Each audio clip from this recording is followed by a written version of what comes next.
একবারই পেরে দিয়েছে।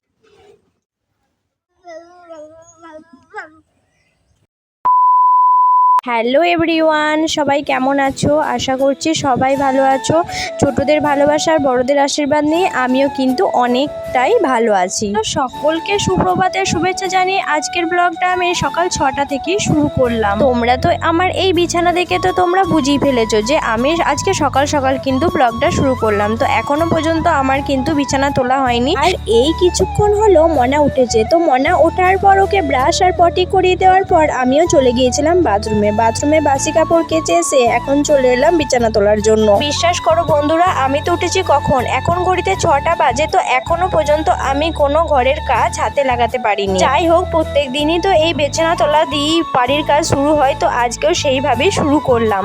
তাই আজকে কিন্তু অনেকটাই বেলা হয়ে গেছে, আর জানলা দিয়েও কেমন রোদ চলে এসেছে দেখো। তো আমি এখানে বিছানা চাদরটা ঝেড়ে নিচ্ছি, অনেকটাই বালি হয়েছিল। বিছানাটা যদি ভালো করে না ঝাড়ি তাহলে বিছানার উপর এই বালিগুলো শুলে কিংবা বসলে তখন কিচকিচ করবে, তার জন্য এটা ভালো করে আমি এখন ঝেড়ে নিচ্ছি। বিছানা ঝাড়া কমপ্লিট হয়ে গেছে, আর বিছানাটা দেখতে দেখো সুন্দর লাগছে। আর সুন্দরের কারণ হলো এই দুটো জানালার জন্য কিন্তু আমাদের এই রুমটা একটু আলো খেলে বেশি, তাই এই রুমটা আমার খুব ভালো লাগে। সত্যি কথা বলতে বিয়ে করে প্রথম আমি এই রুমটাতেই আসি, তাই এই রুমটা আমার সব থেকে বেশি ভালো লাগে। এখন যদি কেউ বলে যে অন্য রুমে যেতে, সেটা কিন্তু আর একদমই ইচ্ছা যাবে না। তো আমার তো ওইদিকে বিছানা গোছানো হয়ে গেছে, আর এখন আমি রুমটা ঝাড় দিয়ে দিচ্ছি। জানো বন্ধুরা, আমি প্রত্যেকদিন 6 থেকে 7 বার করে ঘর ঝাড় দিই, কিন্তু তবুও যে কেন এত ঘর থেকে ধুলো বেরোয় আমি কিছু বুঝতে পারি না। আমার কি মনে হয় জানো, হয়তো এখনো আমাদের উঠোনটা ঢালাই হয়নি বলে এই রকমটা হয়। উঠোনটা যখন ঢালাই হবে তখন মনে হয় এতটা বালি আর উঠবে না। আমার তো এদিকে প্রত্যেকদিন কাঁচা লেগেই আছে, মানে আমার হোক না হোক মেয়ের কিন্তু প্রত্যেকদিন কাঁচা লেগেই আছে। তার জন্যই মেয়ের জামা কাপড়গুলো আমি এই বালতিটাই এখন ভিজিয়ে দিচ্ছি, আর এই বালতিটাই ডান্ডি নাই বলে এই বালতিটাতেই আমি ভিজিয়ে থাকি। জামা কাপড়গুলো আমার ওদিকে ভেজানো হয়ে গেছে, আর এখন আমি চলে এলাম রান্নার রুমে। এসে মুড়ি খাবারের জন্য আজকেও আলু ভাজা করে নিচ্ছি। আমাদের জানো তো বেশিরভাগ মুড়ি খাবার হিসেবে আলু ভাজাটাই হয়, আর আলু ভাজাটাই আমার খেতে বেশি ভালো লাগে, তার জন্য আলু ভাজাটাই বিশেষ করে করি। আর বাবার কোনো খাবার এ বিষয়ে জ্বলনও নেই, বাবার যেটা পায় সেটাই খায়। একদিন মুড়িও খায় না, সেদিন আবার ভাতও খেয়ে নেয়। এটা বলছি আমার শ্বশুর মশাইয়ের বিষয়ে। মুড়ি খাবার বলতে আমার আর আমার মেয়েরই সাধারণত বেশি হয়ে থাকে।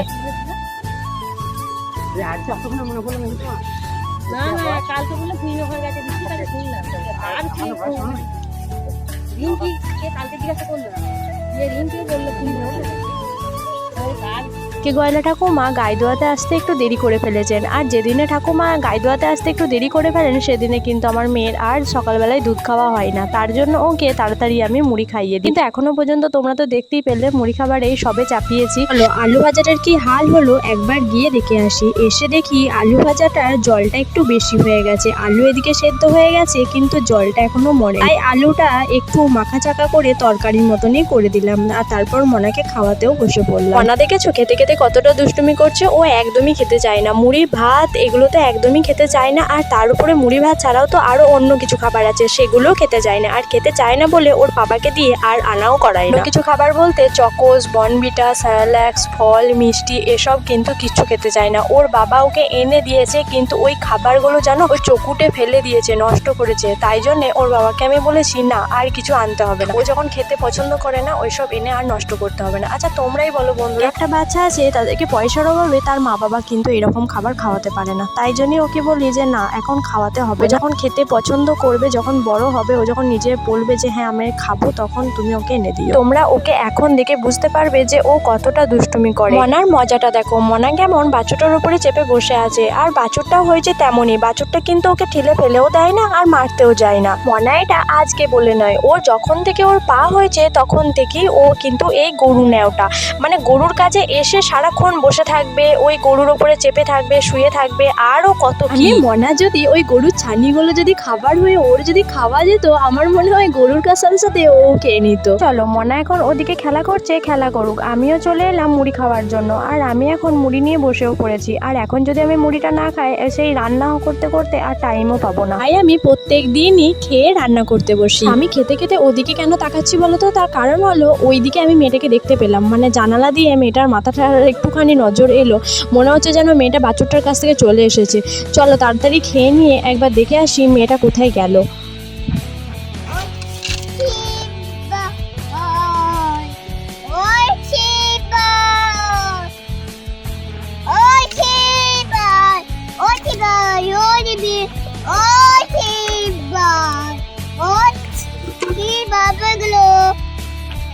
এটা তাড়াতাড়ি খেয়ে গিয়ে দেখি বাড়ির পেছনে মনা আর উষসী দুজনে মিলে খেলা করছে। যাক কোথাও যাই, আসলে আমাদের বাড়ির পেছনের সামনে 2-3টে পুকুর আছে, আর সেই পুকুরগুলোর জন্যই বেশি করে ভয় লাগে। আমি এখন ঘর দুয়ার সবই আমার মোছা হয়ে গেছে, আর চলো একটা জায়গায় যাবো।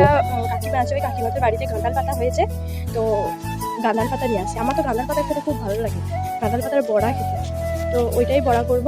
চলো কাকিমার কাছে জায়গা দেখি গাতে দেনে কি, যদি দেয় তো নিয়ে আসবো, এসে বড়া করবো। আয় আয় দুজনে আয়। ও তো উচ্ছ্বসীকে আর মনাকে দুজনাকে ডাকছে আমার সাথে যাওয়ার জন্য। এবার ছোটো ছেলে কোন দিকে চলে যাবে, তার জন্য ওদেরকে ডেকে নিয়ে চলে যায়। তাড়াতাড়ি আয়। আমার তো শাড়িটা লাগানোই হয়নি, শাড়িটা লাগিয়ে দিয়েছি। তারা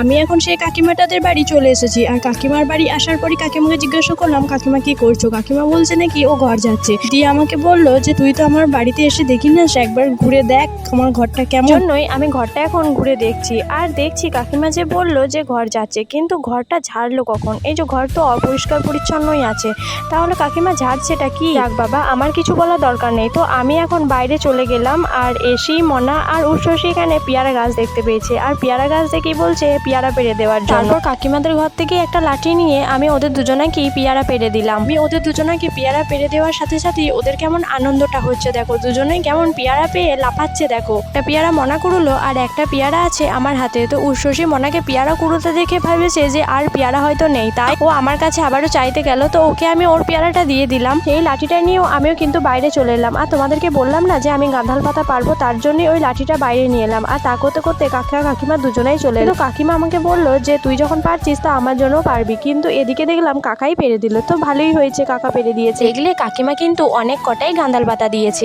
এই গাঁদাল পাতাটার রান্না 2 দিন কিন্তু হয়ে যাবে। তো যাই হোক, আমি গাঁদাল পাতাগুলো নিয়ে বাড়ি চলে এলাম, আর যে জামাগুলো সকালবেলায় আমি ভিজিয়ে রেখেছিলাম সেই জামা কাপড়গুলোই এখন কেচে নিচ্ছি।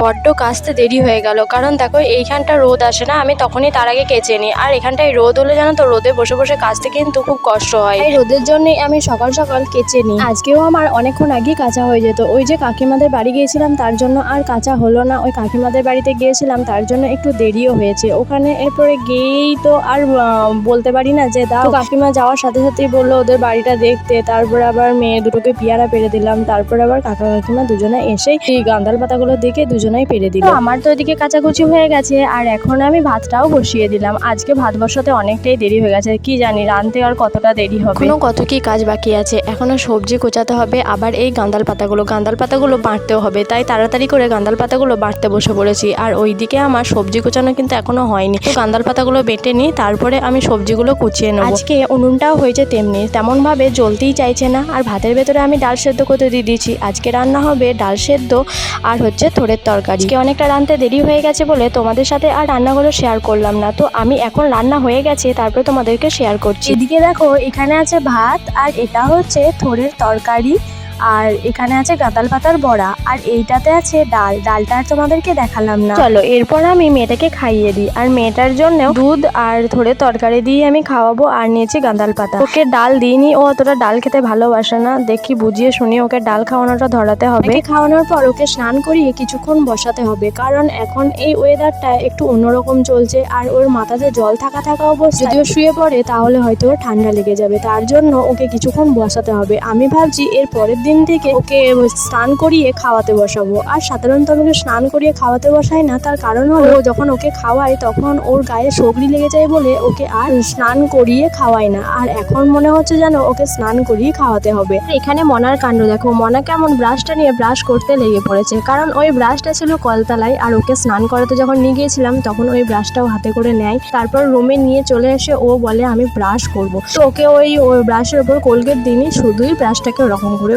যাচ্ছে। যাক, আমাকে তো ওর চুলটা তো ছাড়াতে দিচ্ছে, কোনো সময় জানা তো ওর চুল ছাড়াতে মনে জানা তো পাউডারের তুলিটা কোথায় ফেলে দিয়েছে, আমি আর ওটাকে খুঁজে পাচ্ছি না, কোথায় যে ফেললো আর দেখতে পাচ্ছি না ওটাকে। ওকে জিজ্ঞাসা করেছি তুই কোথায় ফেলেছিস, ও তো বলতেই পারছে না, তাই আপাতত ওকে একটা রুমাল দিয়ে এখন পাউডার মাখায়। একটা দুষ্টুমি করার পর মনা এখন শান্ত হয়ে ঘুমিয়ে গেছে। এখন খেতে বসে পড়েছি, চলো এখন খেয়ে নিই, তারপরে আবারও তোমাদের সাথে কথা হবে। আমার খাওয়া হয়ে গেছে। আর এই যে আমি তখন রান্না করার পর কড়াইটা আর মাজা হয়নি, তো কড়াইটা রেখে দিয়েছিলাম আর মনার খাওয়ার বাসনটাও, তো সেগুলোও এখন মেজে নিচ্ছি। খাওয়া দাওয়া শেষে বাসনগুলো ধুয়ে নিয়ে চলে এলাম আর এরপর যাব স্নান করতে। বন্ধুরা, আজকের ভিডিওটা আমার এই পর্যন্তই। আবারও দেখা হবে নেক্সট ভিডিওতে। আর হ্যাঁ, তোমাদের যদি আমার ভিডিওটা ভালো লেগে থাকে তাহলে আমার চ্যানেলে যদি তোমরা নতুন হয়ে থাকো তাহলে প্লিজ একটা সাবস্ক্রাইব করে দিও। হ্যাঁ বন্ধুরা, লাইক কমেন্ট শেয়ার করতে কিন্তু একদমই ভুলো না। তো আজকের মতো টাটা।